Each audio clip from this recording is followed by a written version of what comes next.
Assalamualaikum warahmatullahi wabarakatuh. Salam sejahtera bagi kita semuanya. Salam Om Swastiastu, Namo Buddhaya, salam kebajikan.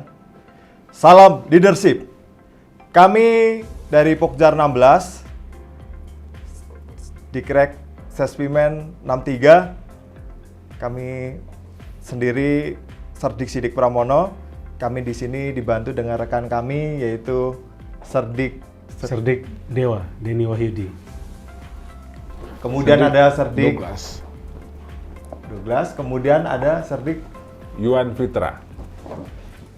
Baik, kali ini rekan-rekan semuanya kita akan membahas tentang Indonesia Emas 2045. Kalau kita membaca angka 2045, ini bukan suatu ramalan ataupun bukan suatu dongeng belaka 100 tahun ke depan. Tetapi ini sudah direncanakan oleh pemerintah bahwa target kita yaitu menuju ke Indonesia Emas.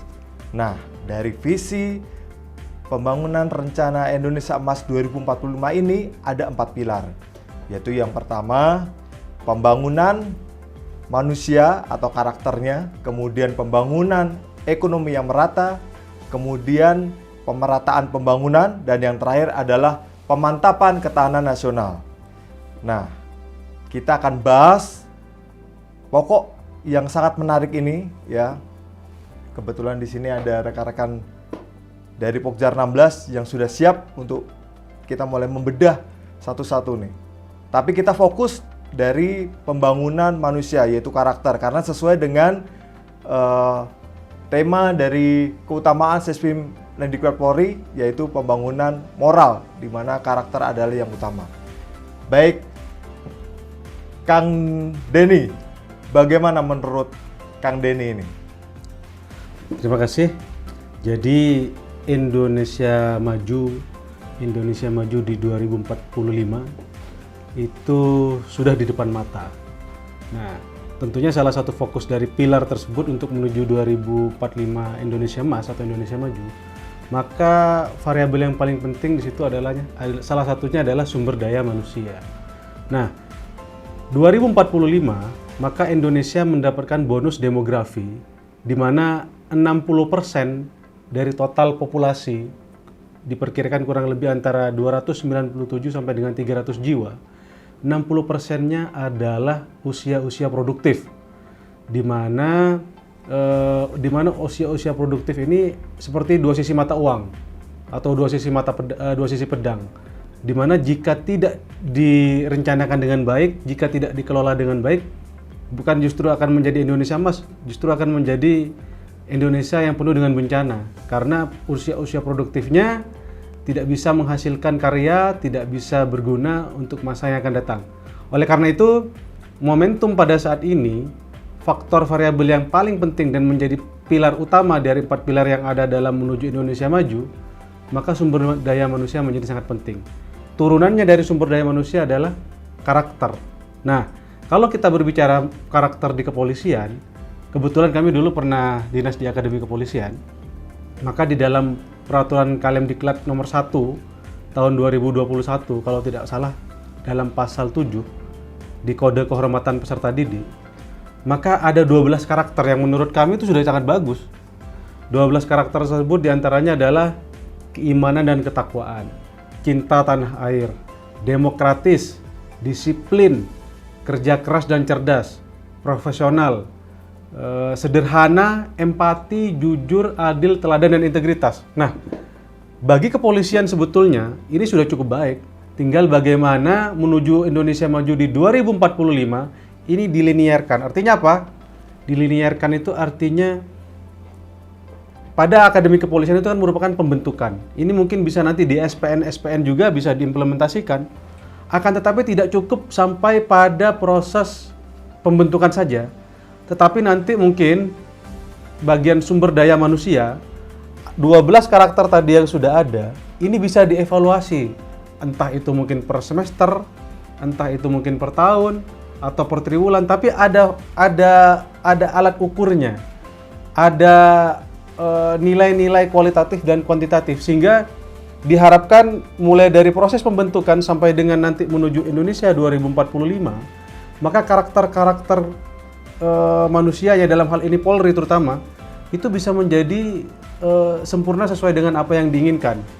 Jadi harapannya adalah 12 karakter kebayangkaraan yang ada di Akademi Kepolisian dan bisa nanti ditiru di sekolah-sekolah pembentukan yang lain. Ini ketika mereka nanti dinas, tetap alat ukurnya itu bisa diterapkan dan bisa diukur gitu loh. Contohnya misalnya sederhana.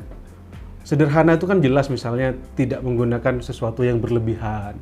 Ketika di dalam pendidikan, semua taruna itu diberikan seragam yang sama. Kemudian diberikan jam tangan pembagian yang sama. Mereka pun makannya sama. Nah, nanti ketika mereka dinas, mereka harus ada alat ukurnya. Bukan cuma di dalam dunia pendidikan, tetapi ketika nanti dinas, mungkin dari sumber daya manusia bisa mengukur. Oh, si A ini dalam kesehariannya bagaimana? Ada indikator-indikatornya. Indikator tidak hedon, dia sederhana, dia mau juga empati terhadap sesama. Jadi mudah-mudahan untuk menuju Indonesia Maju di 2045, bonus demografi yang kita punya 60% dari 300, berarti sekitar 180 juta itu merupakan usia-usia produktif. Dan ini harus dimajukan, dimaksimalkan dan dikembangkan sehingga pendapatan per kapita itu bisa sangat tinggi, sehingga angka-angka pengangguran, angka-angka kemiskinan bisa ditekan dengan bagaimana kita mengembangkan karakter-karakter yang ada, baik di TNI dan Polri. Ini mungkin bisa diimplementasikan dengan baik. Demikian. Baik, terima kasih ya, bagus sekali ya Kang Denny. Jadi kalau menurut Kang Denny ini kan tadi 12 karakter kebayangkaraan. Jadi harapannya kan ini kan tadi dimaksimalkan di internal Polri. Ya. Harapannya bisa ditularkan kepada masyarakat Indonesia ya, karena ini hampir mirip sih kalau 12 karakter kebayangkaraan itu sama dengan 11 asas kepemimpinan di TNI ya kan, hampir mirip lah ya. Memang kalau kita siap untuk menularkan kepada masyarakat banyak, ini tentunya akan berefek ke hal yang positif. Kang Douglas, tadi kalau Kang Denny kan tadi menyoroti 12 karakter kebayangkaraan. Kalau menurut Kang Douglas gimana ini pandangannya? Terima kasih Kang Simon. Ya, mungkin dari saya tak terlalu panjang seperti disampaikan oleh Bang Denny. Yang pertama terkait dengan topik kita Indonesia Maju di 2045, saya sepakat sekali dengan saat ini. Cuma kita ketahui bersama nanti tahun depan kita ada pemilu, akan ada pergantian pimpinan. Harapannya apa yang menjadi rencana jangka panjang nasional ini dilanjutkan oleh pemimpin yang berikut, yang mana peran serta masyarakat itu ya sekarang ini dengan kemajuan pesat teknologi dan informasi atau borderless, ini masyarakat perlu menyaring ya, jangan sampai nilai-nilai budaya luntur sehingga apa yang menjadi rencana awal nanti di 2045 ini tidak tercapai. Salah satu hal mungkin yang kecil yang ingin saya sampaikan yang mungkin juga peran serta kita semua terkait nilai budaya serta kejujuran maupun disiplin dan empati. Karena semakin dengan borderless kita berkumpul aja, ini harusnya kita saling udah lama tak ketemu, malah di situ kita main handphone dengan kecanggihan teknologi. Kita mengesampingkan kehadiran rekan-rekan. Maksud kita itu bersua, lebih baik kalau gitu nggak usah kita ketemu gitu maksudnya. Nah, ke depan generasi yang lebih maju lagi, harapannya ini kita bisa tularkan yang dulunya baik, kita pertahankan sampai ke depan sehingga nanti tujuan di 2045 dapat tercapai. Nah, kembali kepada apa yang disampaikan tadi oleh Bang Denny untuk peran serta mungkin di kepolisian, itu sangat penting. Itu nilai-nilai karakter kebayangkarakan. Namun kita ketahui bersama hingga saat ini itu udah berjalan, tetapi kenapa masih aja ada pelanggaran maupun tindakan pidana yang dilakukan oleh personil polisi. Nah, ini perlu peran serta kita selaku calon pimpinan di level menengah. Ke depan hal-hal yang baik bisa kita tularkan, sehingga tujuan pemerintah kita sebagai alat negara bisa mendukung itu. Sehingga dengan rahmat Tuhan Yang Maha Kuasa, harapan kita bersama di 2045 Indonesia Maju itu dapat tercapai dan kita mohon maaf mungkin dijauhi dari pelanggaran-pelanggaran ataupun potensi-potensi konflik yang malah dapat memecah belah. Sehingga di 2045 bukannya kita bersatu, malah kita akan terpecah belah. Mungkin itu saja yang bisa saya sampaikan, Bang. Ya, bagus sekali ya tadi Kang Douglas.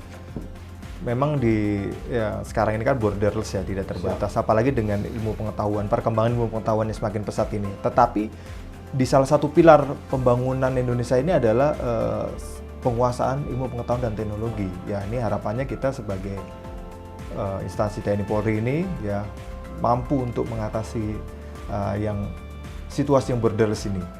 Kemudian Kang Yuan, bagaimana kalau menurut pandangan dari Kang Yuan terkait peran TNI Polri dalam pemantapan ketahanan nasional ini? Bagaimana ini, Kang?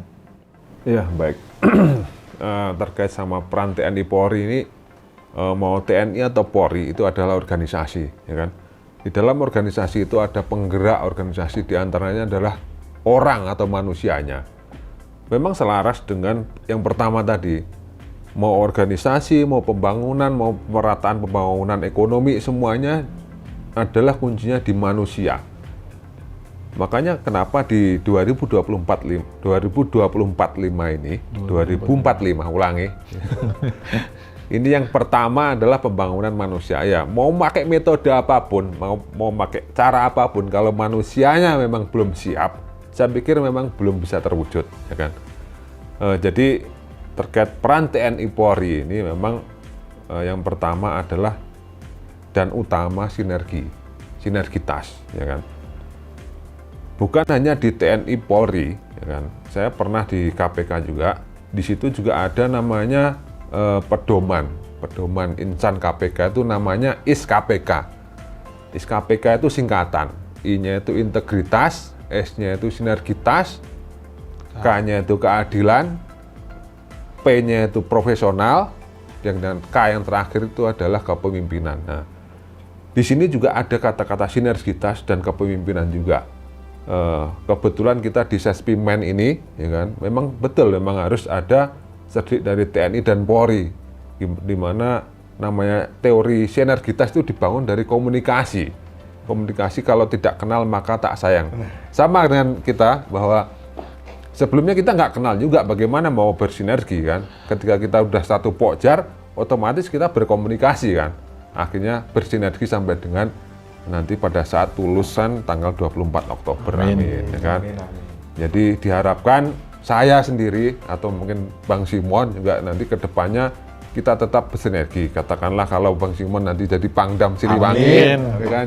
Saya jadi Kapolda Jabar, ya tentunya ya kita bangunlah leader branding ini, kita aplikasikan di dalam masyarakat. Insya Allah nanti pembangunan ekonomi, mau masyarakat, terus percepatan pembangunan berkelanjutan di 2045 bisa kita mulai dari kita pada saat kita aplikasi di lapangan. Begitu? Iya, betul. Ya. Biasa. Jadi betul sekali ya. Tadi rekan-rekan sudah sampaikan ya. Intinya kalau kita di peran TNI Polri untuk dalam pembangunan menuju Indonesia Emas 2045 ini, ya yang pasti kan efektivitas dulu ya. Kita tingkatkan dulu efektivitas kita ini. Mulai dari dorongan kita, motivasi kita bagaimana nih kan. Kalau kita sudah kuat, motivasi kita dari TNI Polri untuk menjalin interaksi tadi, ya, yang tadi disampaikan oleh Juan tadi, komunikasi, sinergitas tadi yang disampaikan oleh siapa? Pak Yuan tadi juga. Nah ini kalau kita sudah komitmen dari awal seperti ini, saya yakin kita dapat mendorong Indonesia Maju 2045. Baik, rekan-rekan semuanya, kita cukup sampai di sini podcast Leader Branding kita.